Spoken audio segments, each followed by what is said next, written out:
Hi YouTube and welcome to my channel. Windows has been a mainstay of the office environment since the 80s, and Windows market share hasn't really changed recently.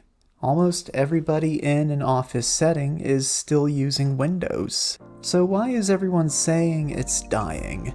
Well, today we're going to explore that idea, so buckle up, get ready, and let's jump right in.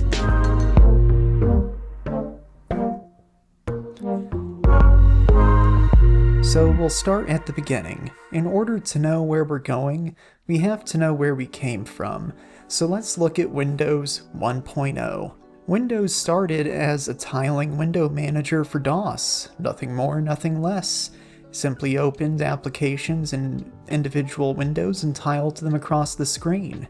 Obviously, this isn't the windowing convention that ended up winning, but it's curious to see this more quote-unquote advanced workflow present in such an early version of Windows, the very first version at that.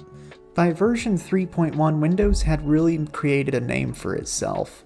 It was seeing mass adoption in the home and in business, and it was considered a good enough shell on top of DOS to get the job done. Windows 95 was arguably the biggest release of Windows ever.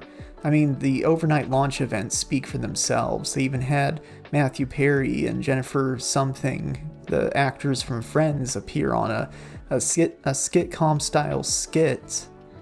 A sitcom style skit. You got it. So, and then let's fast forward a few years because there's nothing really to note of Windows 98 or ME, and let's look at Windows XP. Now, Windows XP was an absolute eyesore. I hated the way it looked. I thought it looked infantile for a tool that made me feel oh so grown up to use. I spent my middle and high school years in the XP era, so I was very familiar with XP machines, and at home I was still using Windows 2000. So, I mean, XP was ugly, but it ran well, gotta give it that. But XP was a sign that Microsoft was starting to play with the aesthetics. So that brings us into the Middle Ages. Windows 7 is from this era, and it is venerated as one of the best desktop operating systems of all time.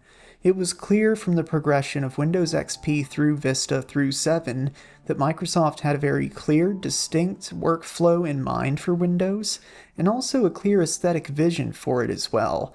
And that would all go out the window very shortly. So that brings us to modern days, and by modern days I mean the past 15 years. So Windows 8 came out, and it totally threw out the window every ounce of vision that Microsoft had for Windows leading up to it. It completely dropped the ball on an aesthetic level and on a functional level, and it is widely known as the worst Windows of all time. But I think there's even more to the story than that. Windows 8 signifies a time where Microsoft has lost its vision for what Windows is going to be. They've started following trends instead of setting them like they had with the Frutiger Aereo aesthetic. So something happened between Windows XP and Windows 10. Clearly, in the first half of these couple decades, there was a clear vision for what Microsoft wanted Windows to be. And in the second half of this time frame, it's clear that there is, at this point, no vision for what Windows will be in the future. And that brings us to the future, maintenance mode. So here's my prediction for what will happen with Windows. Before that, a little table setting. So I think that Microsoft pretty obviously doesn't care about Windows anymore. I mean, they're neglecting it badly. You know, Windows hasn't meaningfully changed since Windows 8. Windows 11 is just a less functional aesthetic skin on top of Windows 10 with even more telemetry.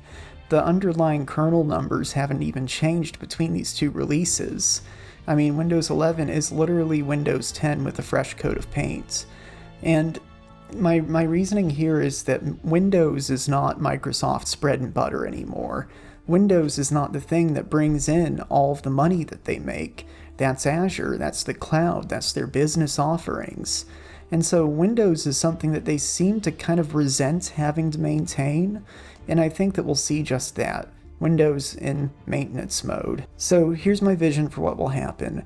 Every 4 or 5 years, we'll get a new user interface framework that'll redo the top layer of paint on Windows, while adding another bloated fucking UI framework to the pile of bloated fucking UI frameworks that are already present.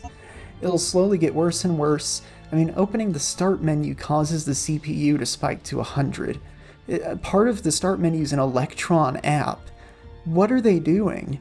So, yeah, I don't think we're going to see great things from Windows.